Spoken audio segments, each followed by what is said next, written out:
Zamani za kale katika nchi ya Israeli kulikuwa na vita kubwa kati ya Waisraeli na Wafilisti. Wafilisti walikuwa na shujaa mwenye nguvu sana aitwaye Goliati. Alikuwa jitu lenye urefu zaidi ya futi 9. Alivaa silaha nzito na alikuwa na mkuki mkubwa.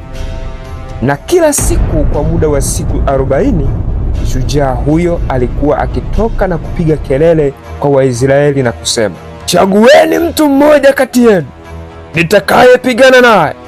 Kama akinishinda na kuniua, tutakuwa watumwa wenu, lakini kama nikimshinda na kumuua, ninyi mtatutumikia na kuwa watumwa wetu.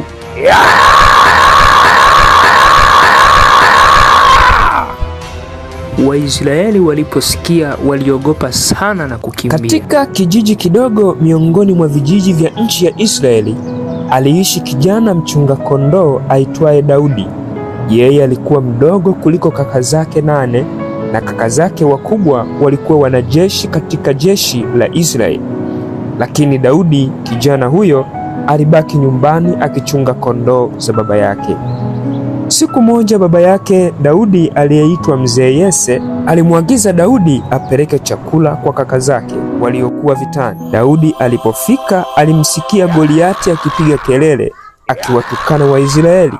Akaona jinsi kila mtu alivyokuwa akiogopa. Naye Daudi akauliza, ni nani mtu huyu anayethubutu kulitukana jeshi la Mungu aliye hai? Wakamjibu na kumwambia, mtu huyu amekuwa akipiga kelele na kutukana huku akijinadi na kusema, tuteue mtu mmoja apigane naye, na wote tumekuwa tukiogopa. Hivyo mfalme ameandaa zawadi kubwa kwa yeyote atakayejitokeza kupigana naye na kumshinda. Mfalme ameahidi kumwozesha binti yake, pia kumtajirisha, na ukoo wa mtu huyo utawekwa huru katika ufalme huu. Daudi akasema, mimi niko tayari kupigana naye.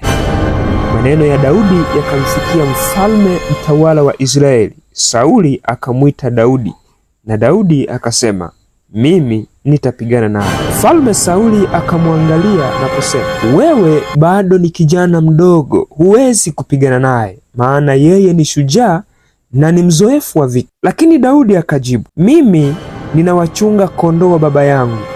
Nikiwa huko polini, wakati mwingine huja simba kutaka kuchukua kondoo, lakini mimi hupigana naye simba na kumuua. Wakati mwingine pia huja dubu akitaka kula kondoo, lakini pia mimi mtumwa wako nimekuwa nikipigana nao na kuwaua. Mungu anayeniokoa siku zote na simba na dubu ataniokoa pia na mikono ya huyu Goliati aliyethubutu kulitukana jeshi la Mungu wa Israeli aliye hai.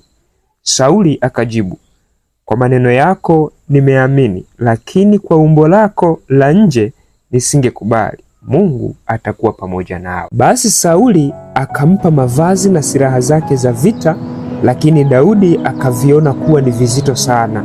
Akaamua kuviacha. Badala yake akachukua fimbo yake ya uchungaji, akaenda mtoni, akachagua mawe 5 laini, akaweka kwenye mfuko wake na akabeba kombeo lake. Siku ya pambano, Goliati alipomwona Daudi alicheka sana na akasema, je, mimi unadhani ni mbwa hata ukanijia na fimbo? Daudi akajibu, wewe umekuja kwangu na upanga na mkuki, lakini mimi ninakuja kwako kwa jina la Bwana Mungu wa Israeli, ambaye umeyatukana majeshi yake. Na leo hii Bwana amekutia mikononi mwangu, na ndege wa angani watakula nyama yako. Daudi akakimbia kumkabili Goliati. Akachukua jiwe moja, akaweka kwenye kombeo, akalizungusha kwa nguvu. Jiwe likaruka kwa kasi na kumpiga Goliati kwenye kipaji cha uso. Jitu likaanguka kifudifudi chini. Daudi akakimbia, akachukua upanga wa Goliati na kumkata kichwa. Wafilisti walipoona shujaa wao amekufa, walikimbia. Waisraeli wakapiga kelele kwa furaha na ushindi na kuwafukuza adui zao. Hadithi hii inatufundisha kwamba Mungu hahitaji mtu mkubwa au mwenye nguvu zaidi ili afanye mambo makubwa, bali Mungu anahitaji mtu aliye tayari kumwamini. Haijalishi unapitia wakati gani muda huu au upo katika majaribu na mapito ya namna gani, kama utaendelea kumwamini, Mungu yuko tayari kufanya mambo makubwa na kukuvusha, na watu watabaki wanashangaa.